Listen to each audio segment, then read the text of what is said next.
You are making the world a better place by listening to the Joy of Living podcast. This is your guide to achieving a more purposeful, powerful, and positive life. Join Barry Shore in unlocking the best version of you and becoming happier, healthier, and wealthier.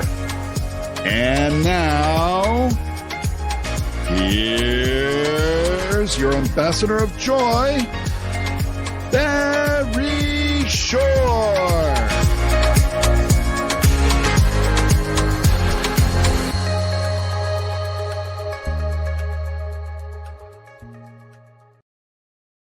Good day, beautiful, bountiful, beloved, immortal beings, and good-looking people. Now, you are good-looking because you're always looking for and finding the good.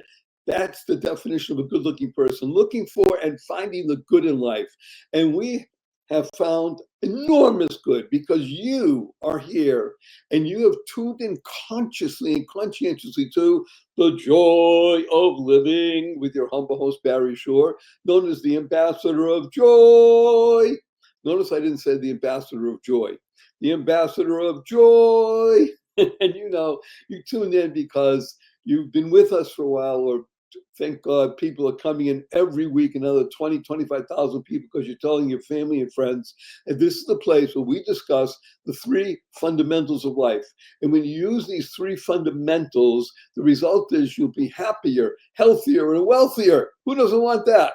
So the three fundamentals are, number one, your life has purpose. And when you lead a purpose-driven life, number two happens. In this case, good number two, you go MAD. Now, MAD is a wonderful acronym that stands for make a difference. You lead a purpose-driven life, you make a difference in the world. And the third fundamental is to uncover the power and the secrets of everyday words and terms. Now, a simple example, right now, this show is being carried around the world, and there are approximately 517,000 people that are all listening and tuned in because you want to learn more. That's the genius of life, every single day to learn something new and apply it and utilize it for the benefit of you and therefore the world. Being of service is the most important aspect of living. www, ask anybody, what does that stand for?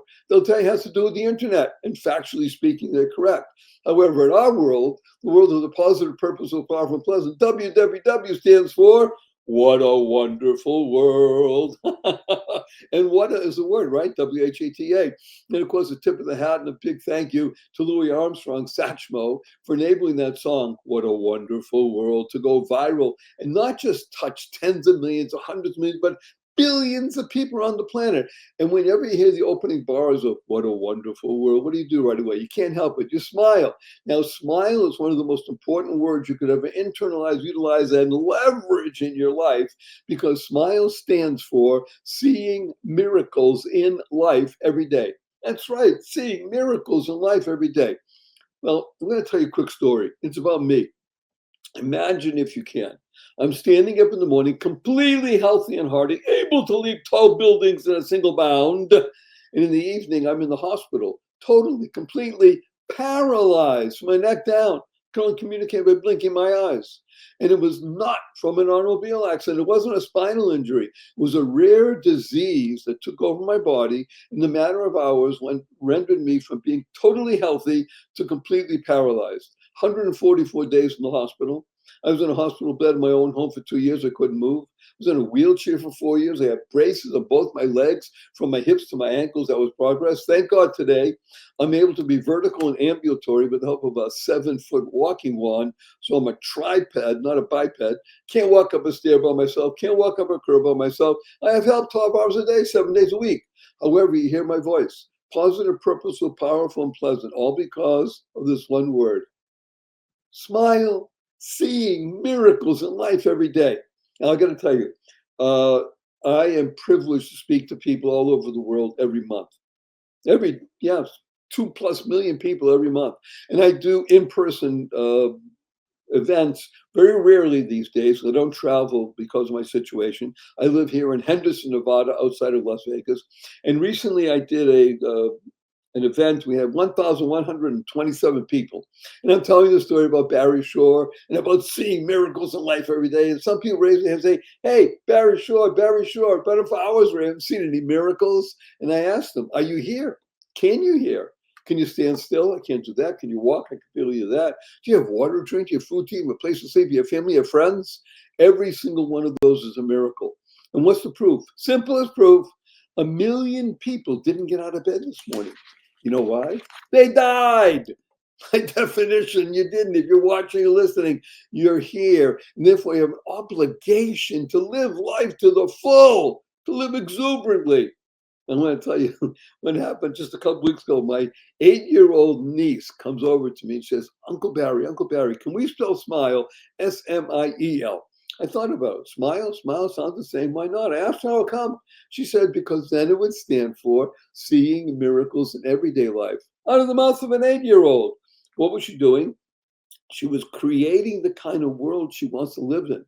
CREATE is a fabulous acronym that stands for causing rethinking, enabling all to excel. You're going to do a lot of rethinking, shifting your perspective, because you're going to meet one of the most dynamic individuals. You won't even believe part of his story, and it's all true. That's how wonderful it is. So the ability to shift your perspective. Now, I got to tell you something. I've been working with people for more than 4.5 decades. People come to me and on paper, they're doing great. However, what they do is they've dropped the F in shift, and the other stuff happens in their life. So you want to be able to keep your F's in place, shift your perspectives a little bit, and the result will be you'll be able to internalize, utilize, and leverage the 6 most important words you'll ever learn. And these are choice, not chance, determines your destiny. How you choose to respond in any given situation will determine your path in life and your trajectory. Now, before we bring on wonderful, amazing Dawn, I just want to warn everybody, new people in the audience, and just refresh that we do use a lot of 4-letter words. And I even use the 4-letter FU word. I do it for the shock value, and it's fun. Now, of course, the 4-letter words that we use, because we live in the world of the positive, purposeful, powerful, pleasant, are love, life, hope, free, give, play, pray, swim. And the 4-letter FU word is fun. Fun, that's right. F-U, capital N, capital N. Now, some people raise their hand and say, Barry Shore, fun's only spelled with 3 letters. Now, in our world, the world of the positive, purposeful, powerful, and pleasant, spelled F-U, capital N, capital N. So after the show, you see your family and friends, a twinkle in the eyes, smile on your face. I want you to point your finger and say, F-U, everybody. You got their attention. Then add, say, capital N, capital N. So what are you talking about? Well, I got to tell you what I learned today from Don Mann, Barry Shore, on the Joy of Living podcast. And before we bring on Don in just 22 seconds, I want to urge everybody to use the 2 most powerful words in the English language every day from now and the rest of your life, because the result is you'll be happier, healthier, and wealthier. These 2 words are thank you, thank you, thank you.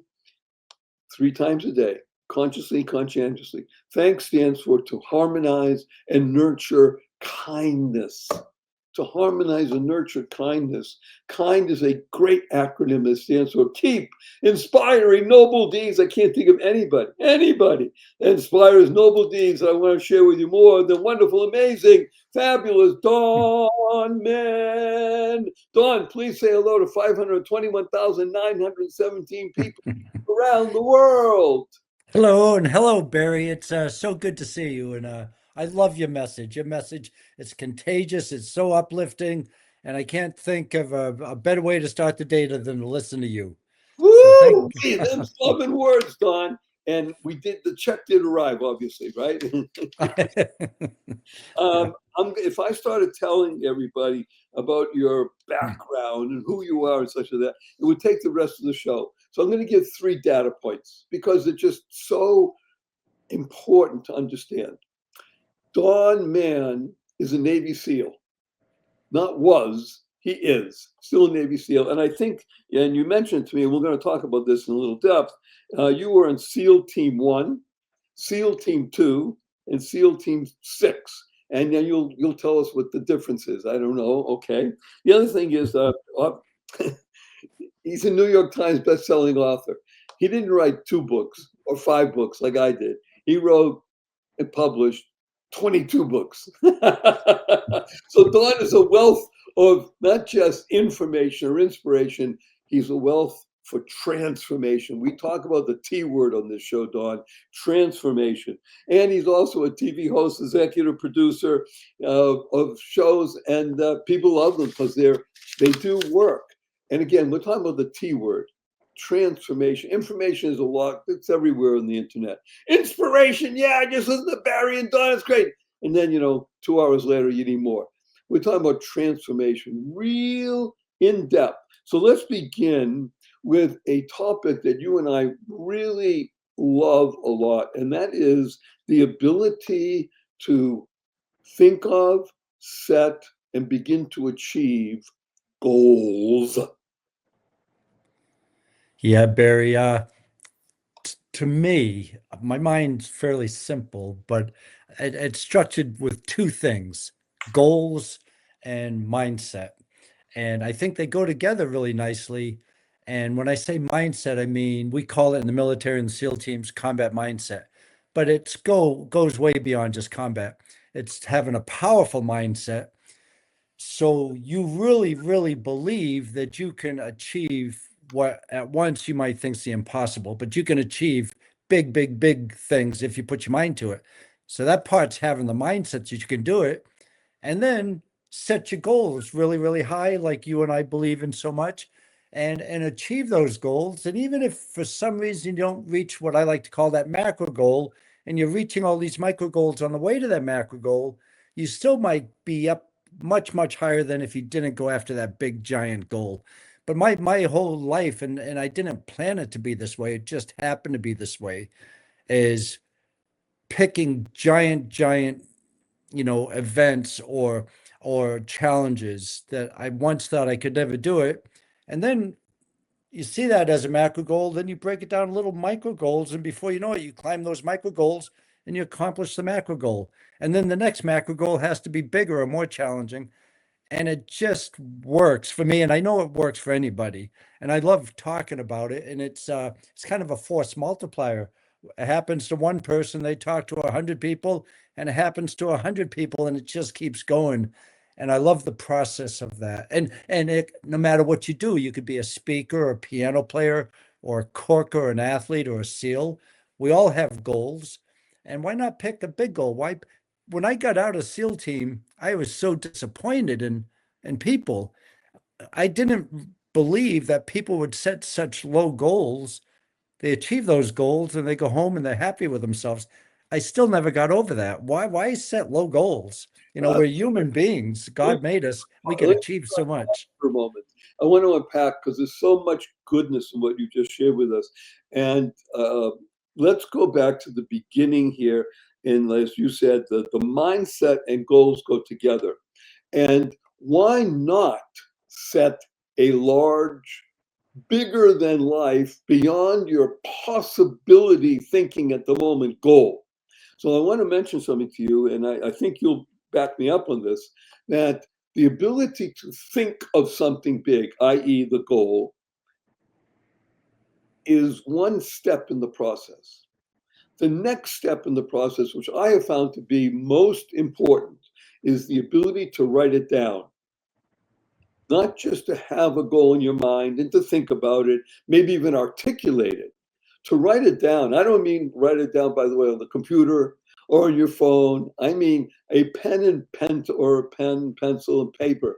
That tactile interaction with your brain and something else brings it to the fore and makes it that much more real. So I'm asking you, is that true in your life? It absolutely is. It absolutely is. I go pen and paper all the time. And so like for instance, this morning I was out on a bike ride, and I come and the endorphins flow when you're exercising, running or biking or whatever. And I did a 25-mile bike ride, and I try to come up with three ideas when I'm doing a long run or a long bike ride. And I come home and I have to write them down quickly or I forget them. So, and then that's what I need to get done today. And those are short-term goals. But, I've created many, many endurance events and written a lot of books and things like that. Those ideas come to me when I'm on a long bike ride or hike or a run or a swim or a paddle. And I write them, I have to write them down. And then I look at that paper and I say, yep, I got to go after this. This is that's my challenge right now. So that's been going on with me for 40 plus years, maybe 50 years now. I Good. love thinking like that. So let's look at something else, and again, break it down, because we're talking about the T word, transformation, and it needs micro steps. So I learned from a good friend of mine that what we just talked about is taking what we call the unseen, it's in your mind, you're thinking about it, and bringing it onto paper from the unseen to the seen. Once you can see it written down, it becomes totally real. In other words, if it's written out, if you can conceive it and believe it, you can achieve it. That is directly out of Napoleon Hill. If you can conceive it and believe it, you can achieve it. By definition, in other words, it's a law of the universe to bringing out from the unseen into the seen. So I want to talk to you about now something that touches me, and I guess most people around the world. You can't have lived in the world and not know what a Navy SEAL is. Now, I got to tell you something. I don't really know what a Navy SEAL is. I know what it stands for, I think. Sea and sea, air, land, and the ability to be, as you said, combat ready and a force multiplier. Okay, those are all interesting words. Don, what the heck is a SEAL? I mean, how do you even begin to think like that? Because if you look at it from the perspective, let's call it, of pro sports, people want to play baseball. Okay, well, out of pick a number, 100,000 people that are capable of playing high-level baseball, maybe 300 will make it. Maybe. Right. So how does one even begin to think I'm going to be a SEAL, let alone achieve it? Because it is all about not ringing the bell, right? That's right. That is right.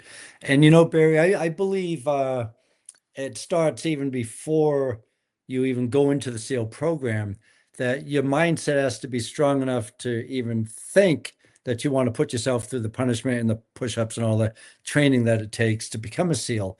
So I think you have to have the mindset even before you get there. And for me, walking into a recruiter's office and he explained to me what the SEAL program was about, that hour or so talk we had that afternoon, it changed my whole life. And he was being honest. He was a Navy recruiter trying to recruit people, but he wasn't like a salesperson. He was just being honest with me.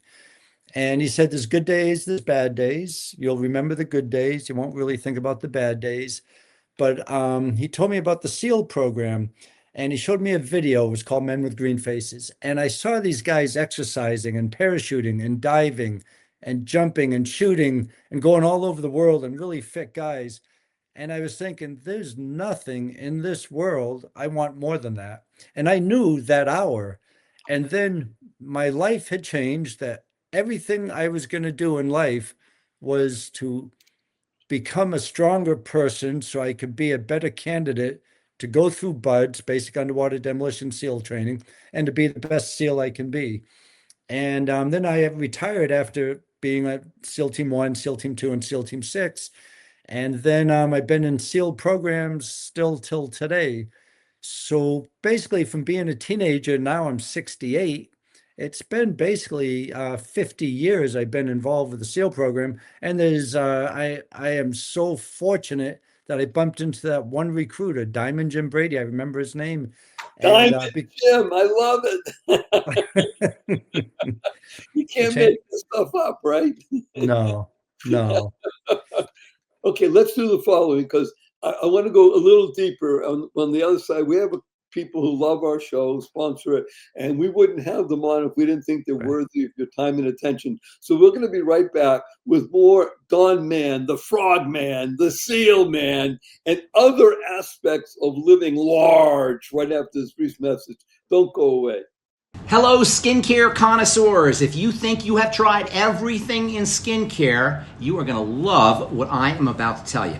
I'm pharmacist Benjamin I. Fuchs. I'm a dermatology pharmacist, and what I've discovered in my compounding pharmacy after decades of working with patients with skin traumas and skin diseases is the missing link in skincare is topical essential nutrition.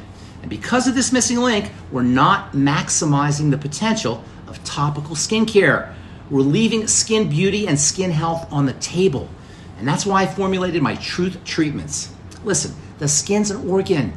It needs and wants and craves nutrients, vitamins, minerals, amino acids, fatty acids, and plant-derived minerals, and now it can get them in super high concentrations in my Truth Treatments. Originally formulated for dermatologists and their patients, now they're available to you. Check them out today at truthtreatments.com, and I know you are going to love the truth. Good day, beautiful, bountiful, beloved, immortal beings, and good-looking people. Maybe you're good-looking, so I was looking for and finding the good. We found good in abundance. His name is Don Mann with 2 N's, actually 3 N's, Don and then Man. Our cup runneth over with good. Okay, Don, we were just talking about you in a recruiter's office. Diamond Jim is explaining to you about the SEALs, and he's not overselling it because that's just not the right way to live life. And he entranced you. And then you said 2 words I really want to deeply dive into. I want to do this. See, the greatest part of the human being is the soul, the mind, the inner being, the spiritual essence. And when you want something to achieve, that want has to be so big that when you are playing in the Super Bowl or the World Series or any big event or even a small event, you need to want it more than any other thing, and you need to want it more than the other person. Am I right? If you're going to win, you need to want it more. I want to ask you, okay, Don, SEAL Team 1, SEAL Team 2, SEAL Team 6. First of all, what's the difference? Okay. Well, on the west coast of the country, out in San Diego, it's the odd number SEAL teams, 1, 3, 5, and 7. On the east coast in Virginia, you have 2, 4, 8, and 10. And so it's just a big Navy way of organizing the ships and the SEAL teams. So the odd numbers are out west and the even numbers are on the east. And the odd numbers had different places in the world, geographically speaking, deserts, places out in the Pacific, where the East Coast had Central South America and Europe. And then SEAL Team 6 comes along and they've got a worldwide capability, and you're chosen from one of the other teams. You have to do your time at the other teams first. Then if you get selected to go to SEAL Team 6, it's a whole different story, really. It's a big difference from the other teams. When I came in, there was a big difference between SEAL Team 6 and the other teams. Now they're pretty much all getting the same, more similar training than the guys do at 6.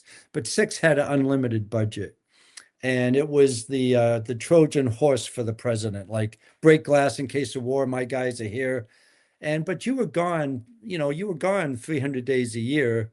And you were with a team of 30 guys, and you're with those guys and you're shooting and jumping and diving and going on missions, going to each other's funerals and hospital visits and all. Yeah, it's really a lot of life that you're spending with these guys and not with your family.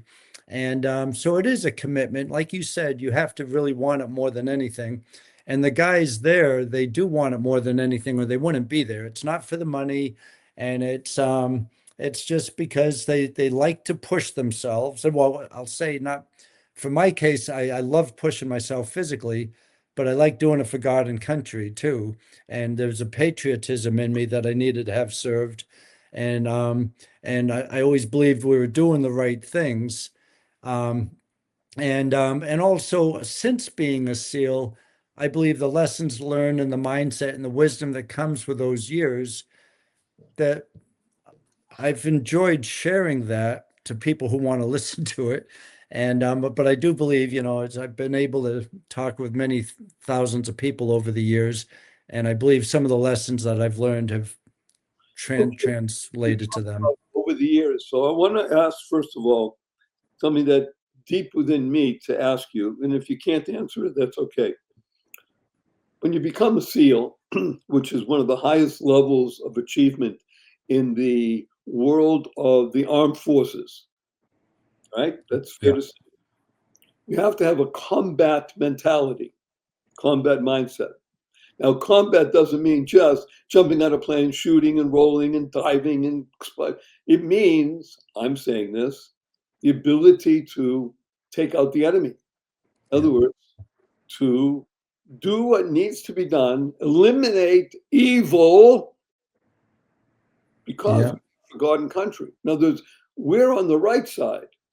that's right. Bad people are not. And therefore, if we're called upon, we need to eliminate them. Is that correct? Absolutely, Barry. That's the biggest point for people who want to go in the military that's not often discussed. I mean, often it's not even mentioned, during the selection and recruitment phase. But when I talk to young guys, and I put on a lot of programs for the Navy for SEAL young guys to be SEALs, I'll tell them, yeah, you could do thousands of push-ups, great. You could do thousands of pull-ups, that's fine. You could swim miles.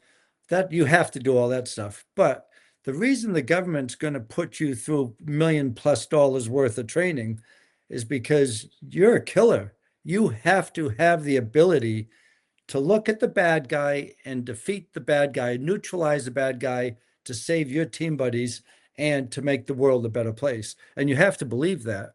And you're not out there as just some ruthless maniac, psychopathic killer. You're doing it for God and country. And you have to believe that. And you're trained really, really well, but it's up to you to get it in your mind. The reason I'm getting all this training, the reason I am a Navy SEAL or a Marine or a Delta Force or Special Forces, I am trained to do what my country asks of me.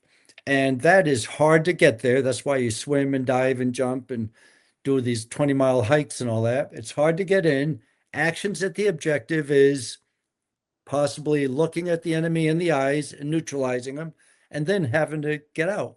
So it takes a lot of work to get in, a lot of work to get out.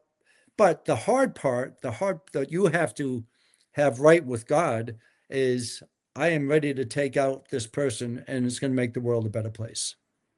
And that can be hand-to-hand combat, knife to the throat. I mean, I'm being very blunt. Sure. It is truly not, gee, him or me. It's, I'm on a mission. And when you're mission driven, it's different than being the individual, let's say on a vendetta. That's not what we're about. We're on mission, as you said, for God and country. And the ability to recognize that evil does exist in this world, doesn't it? Absolutely. Absolutely. And the way you said that makes me think of the sheepdogs and the wolves. If you're in the military, if you live in Houston, or if you live in Alaska, or you live in some community anywhere in the world, sheep are the everyday people. It's an analogy, like sheep are just like everyday people. We just live our lives. We want to be left alone. We don't bother people. We work, we come home, we take care of the family. That's most people, and that's sheep. But we can't be blind to the fact that the wolf is out there. That might be a terrorist, it might be drug cartel, it might be Taliban, it might be ISIS, but there is the wolf out there. It might be some drug addict who wants to take your life to take your money from you. But you have to be aware that there's always a wolf out there, not to be paranoid, but to know that this world has mainly sheep and some wolves, and the wolves are out there to kill the sheep.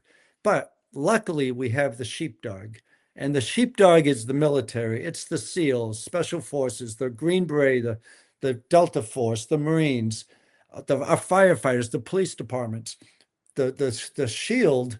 We had the sword and the shield. The sword goes after them. The shield protects our people.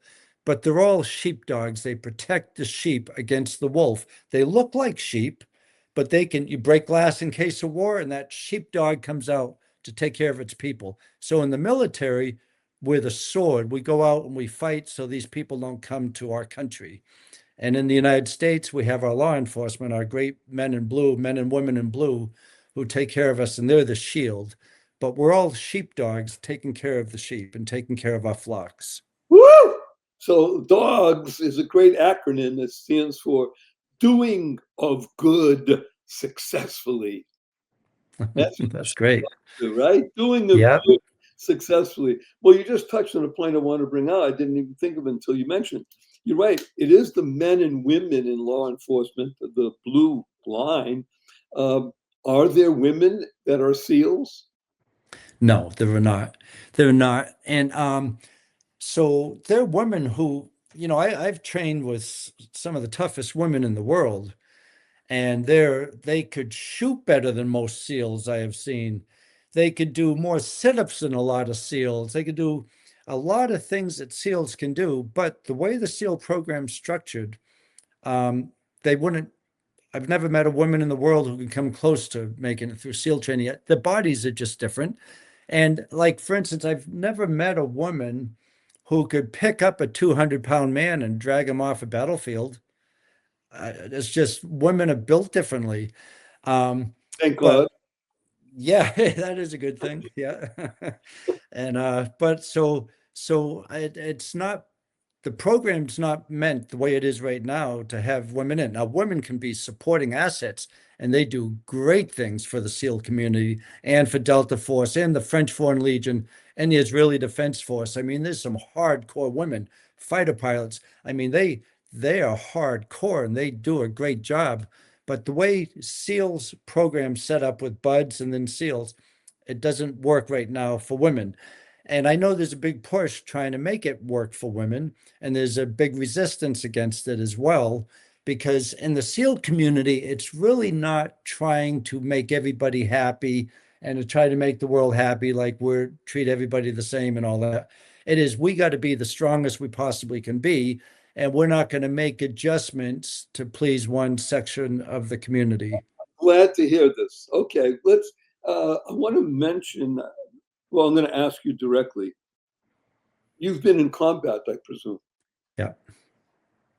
And you're here to talk about it. Yeah, sure. You've been in firefights. You've blown up buildings and people and stuff. Yep. I am going to posit that from your perspective, because you're mission driven, that has enabled you to be better than you possibly could have been when you entered into Diamond Jim's recruiting office. Okay.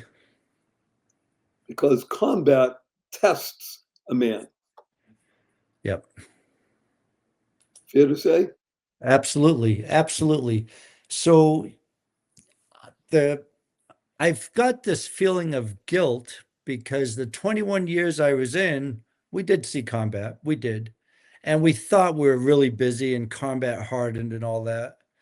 And we were to some degree, but it has no comparison on to today's people. I mean, I've got so many friends who are a generation younger than me.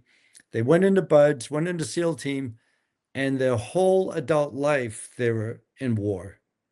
We didn't have it in my generation. We had it bits and pieces here and there. Now, the guys now who are just retiring now, they spent their whole lives at war. And they come out a lot different than they go in. And because they're seeing death everywhere all the time. And okay, so I can tell you, I was on a conference call with a bunch of younger SEALs a little while ago, and it was after that botched withdrawal in Afghanistan. So these guys spent pretty much their adult lives fighting in Afghanistan and Iraq. And now we just give up Afghanistan. It's the worst withdrawal in the history of the United States for war to end that way. Even worse than Vietnam. Yep, exactly. And Saigon.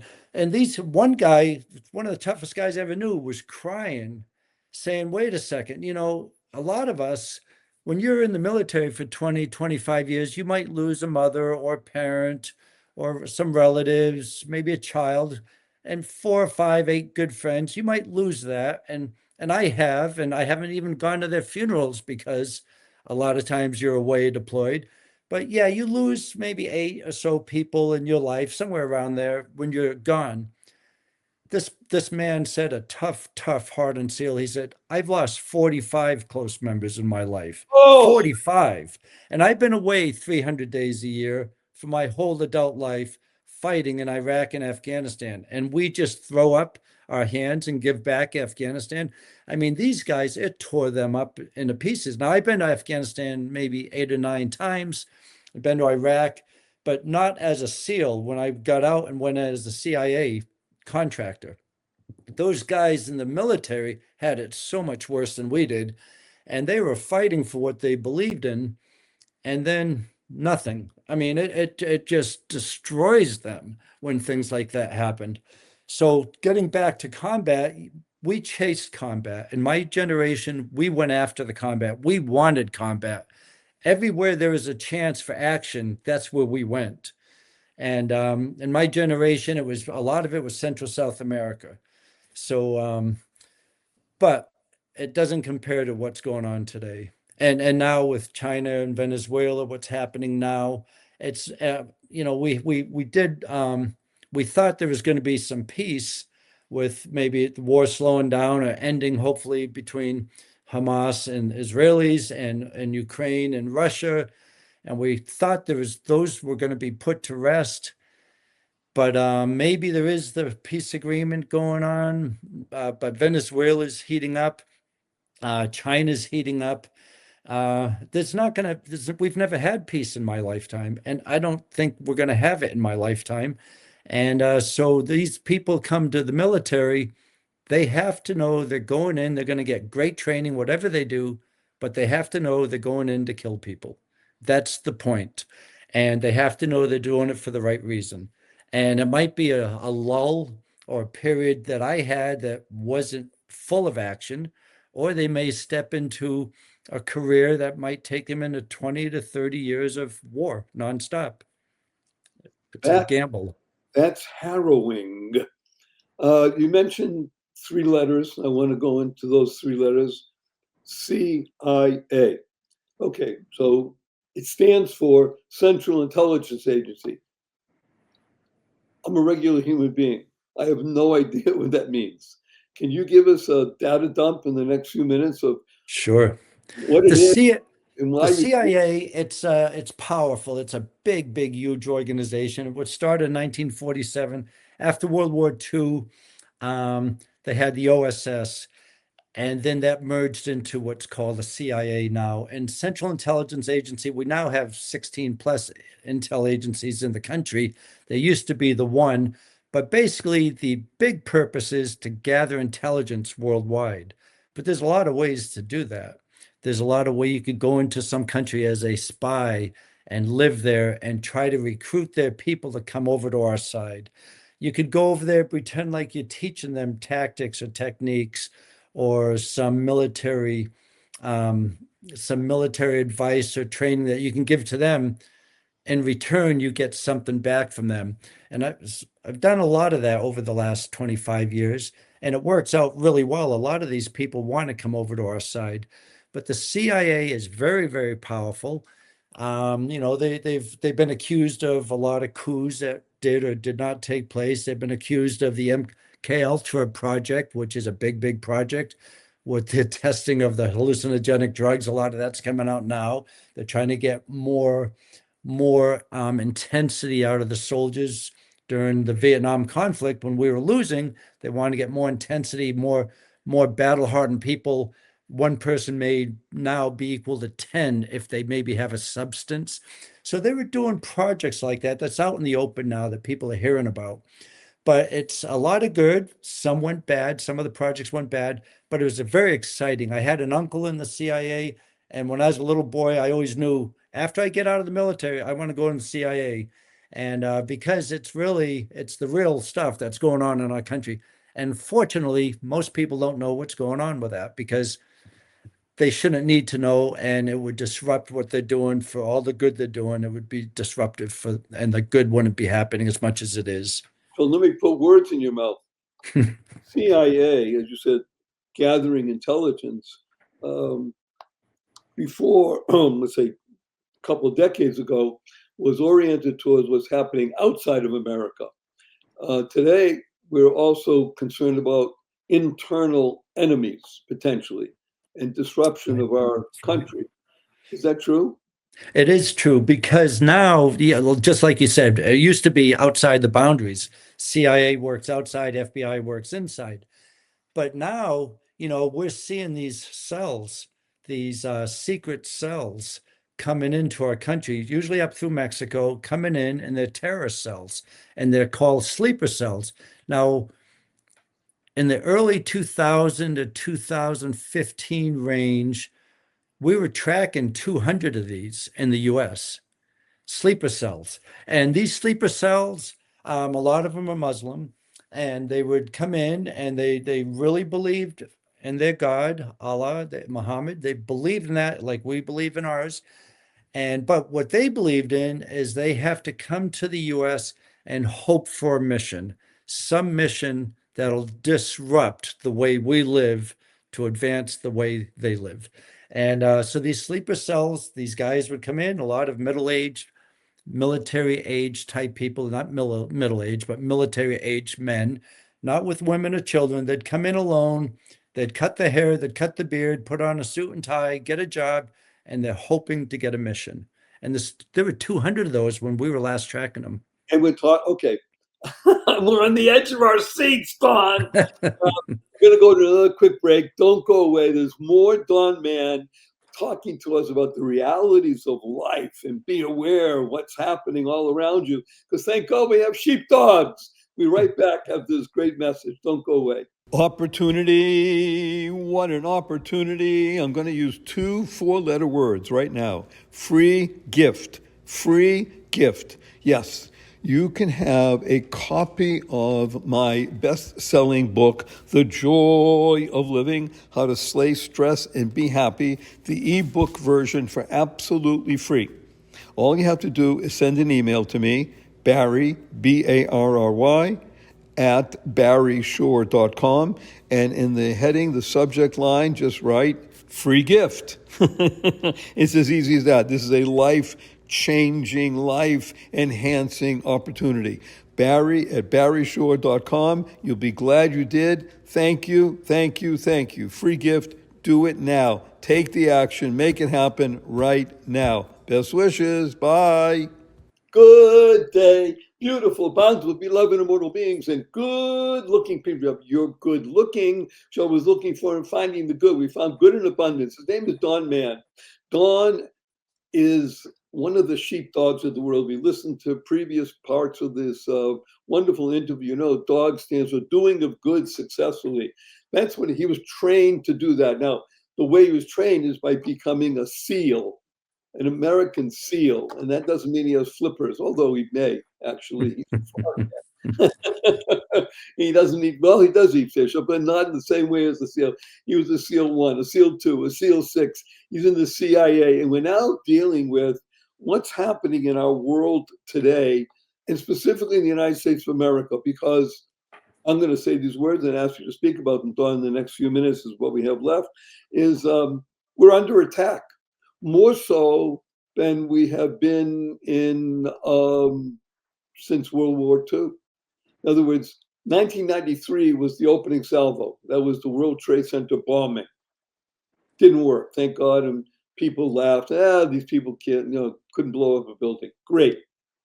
It was put aside. Now, I'm sure the CIA was on alert to that. And then 2001, 9/11, changed everything. It shifted an entire generation until today. Because today, we are really under attack. Yes, you mentioned Muslim. However, it's on the right as well as on the left. And the desire to hurt the American way of life, which is built upon prosperity for all, built upon opportunity for all, built upon freedom of religion, freedom of speech, is not just under attack in a sort of gratuitous way. It's under attack in a real way. I mean, is it safe to say that? Safe. Am I being not overly dramatic? No, I don't think you're over dramatic at all. You made me think. I was in Israel when Yitzhak Rabin, the Minister for Peace, was assassinated. And it was the first time in Israel's history where one of their own killed one of their own. and they came up and shot him in the back of the head, Yitzhak Rabin. And I remember that night, the country went crazy. I mean, it was the first time that happened. Now you kind of juxtapose that to what's going on in the United States.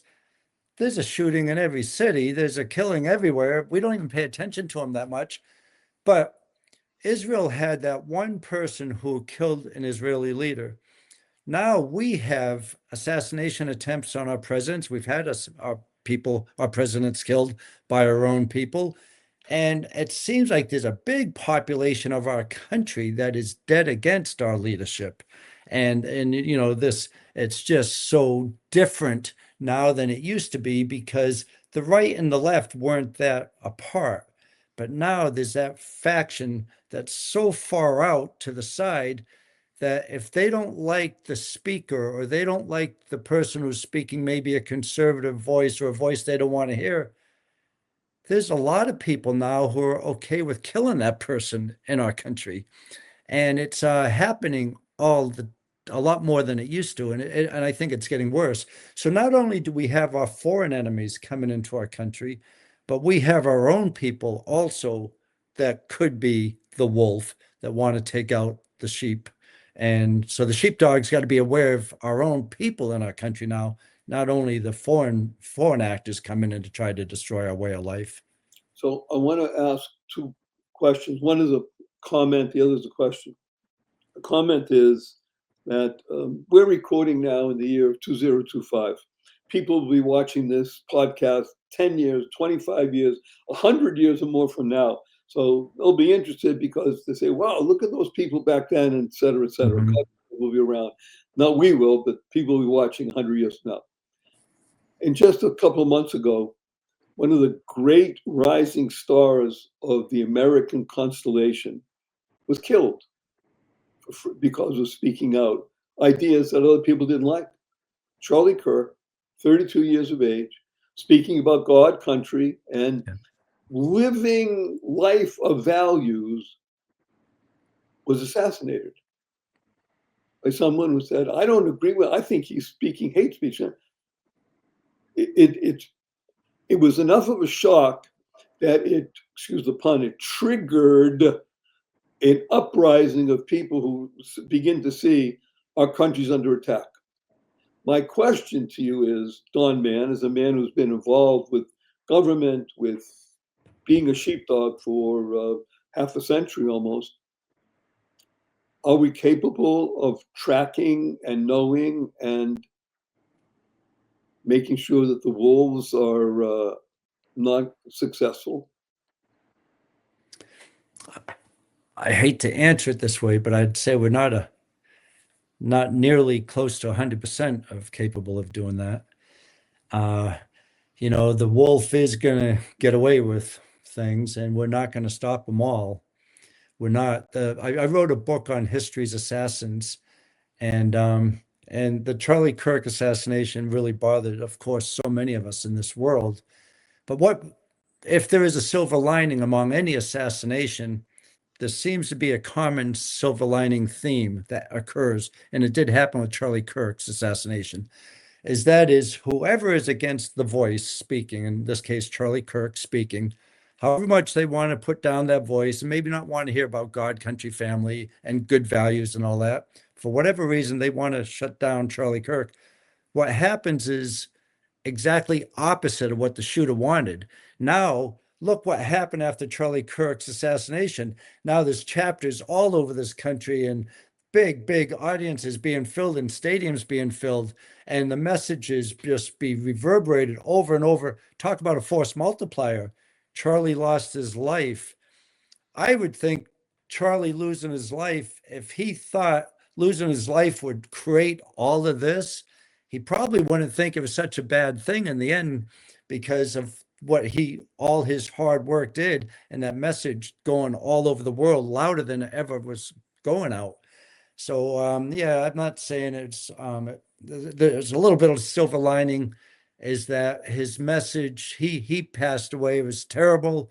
The shot, everything was terrible about it. The great thing about it is his message is just amplified so much more. So if we can't do 100%, because this is life, I don't think anybody expects we'll be able to monitor and defang the wolves 100%. Are we at 80% in your opinion? I believe we could get 80+% for sure if Okay. all of us, with education and awareness, situational awareness, we all realize that there could be a wolf out there. We're not paranoid, but we realize we watch the news, we watch what's going on, and we all have a little bit of sheepdog in us. So if we all have a little bit of sheepdog in us, the sheepdog, full-time sheepdog is keep going, but the rest, everybody else, just have a little bit of sheepdog awareness in you. I think that'll bring us up closer to 100%. And I think we're at that point in our country because of the foreign actors coming in, factions of our own people trying to shut down other people through assassinations. We all need to be a little bit of a sheepdog now, and it doesn't hurt. You make your family stronger. You're taking care of your kids. You're more of a protective blanket over your family, your coworkers, your community. If you're a little bit of a sheepdog, I think that's what we all need to be at this point. Okay, I think we just accomplished three things all at once, Don. You ready? Yeah. I don't know if any of their 22 titles thus far is Everybody Can Be a Sheepdog. I think it's a great title for your next book. Okay, that's one. Number two, what a message. I think it's absolutely incumbent upon you to go out there and write this book. Well, how does one become? Everybody can be a sheepdog. Okay, I don't have to be a seal. I can be a sheepdog. What does it mean? How to be more alert? What do I need to be? How do I attune myself and my family and such like that? So I think it's incumbent upon you to write the book. And what an uplifting message to bring our show to a conclusion. You know, everybody could be. We all have a little bit of a sheepdog in us. Yeah, we do. Not that we're looking for combat. On the contrary, we're looking to make sure that the wolves are kept at bay, Yeah. the sheep are protected, and the wolves can go and do what they want out there. That's right. Don't That's come in right. here in our sheep coat, I think they call it, right? COTE actually, and disrupt us and start eating and nibbling away because people are not paying attention. Wow, Don, I love it. Everybody has a little bit of a sheepdog. All right, well, I'm loath to say the words I'm about to say. However, it's necessary because it's the nature of life. We're coming to a close in our time together. I have three quick questions for you, Don. Are you ready? Yes, sir. Number one, will you come back again? I'd love to, Barry. I love talking to you, and I love your positive energy. Woo! I'd love to. Thank you. Number two, Don Mann, DONMANN. You have 80 seconds only to answer this question. What is your most fervent desire? To put the message out for everybody to do four things every day. Every day, do something to make yourself stronger. Every day, do something to make yourself faster or more efficient in what you're doing. Maybe you're a more efficient manager. Every day, do something to make yourself smarter. And most importantly, every day, go out and do something to help people. And then before you know it, you, your kids, your family will be stronger, smarter, faster, and the one everybody wants around because you're such a good teammate or team player or the person who's helpful when people need help. That would be my message. Love it. Spot on. I think you're going to like this. Team, everybody knows the usual acronym. So the Barry Shore acronym for team is together, everyone achieves miracles. Oh, yeah. Nice. Not just more, miracles. Number three, Don, may I give you a hug in front of 522,819 people around the world?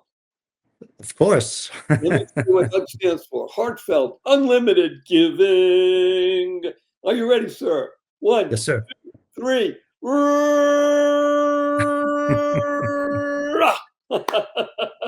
Thank you, Barry.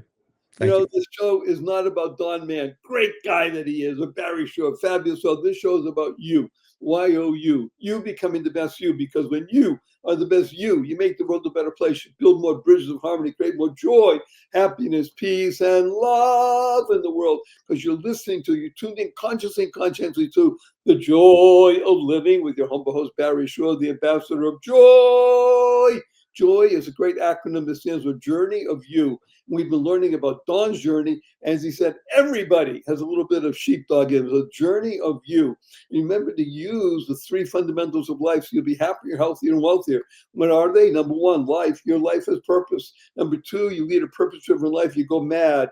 Mad stands for make a difference. Number 3, unlock the power and the secrets of everyday words and terms. Smile, seeing miracles in life every day, as my 8-year-old niece says, seeing miracles in everyday life. Create the kind of world you want to live in, causing rethinking, enabling all to excel. Shift your perspective into the positive, purposeful, powerful, pleasant, and then you'll be able to internalize, utilize, and leverage the 6 most important words you'll ever learn. Choice, not chance, determines your destiny. How you choose to respond in any given situation determine your path and your trajectory. Use 4-letter words. Now remember, we live in the world of the positive, purposeful, powerful, pleasant. 4-letter words we use are love, life, hope, play, free, give, swim, be positive, be upbeat, and tell the world to F you. Capital N, capital N. So you got people's attention when you say F you, add capital N, capital N. What is that about? I say, wait till I tell you what we learned today with the joy of living. And I urge you, everybody, use the 2 most powerful words in the English language 3 times a day from now and the rest of your life. And these are thank you, thank you, thank you, to harmonize and nurture kindness. So a big thanks to Don Mann. Big thanks to everybody here. Remember to love the podcast. Share this with 5 people. You want to share with 50 or 100? That's great. But at least 5 people. And go out there. Our blessing from Don and Barry is go forth. Live exuberantly. Spread the seeds of joy, happiness, peace, and love. Go mad. Go make a difference. Don, don't go away. Thank you for listening to this episode of the Joy of Living podcast. Now that's another step towards your healthier, happier, and wealthier life. Never hesitate to do good in the world, no matter what the situation.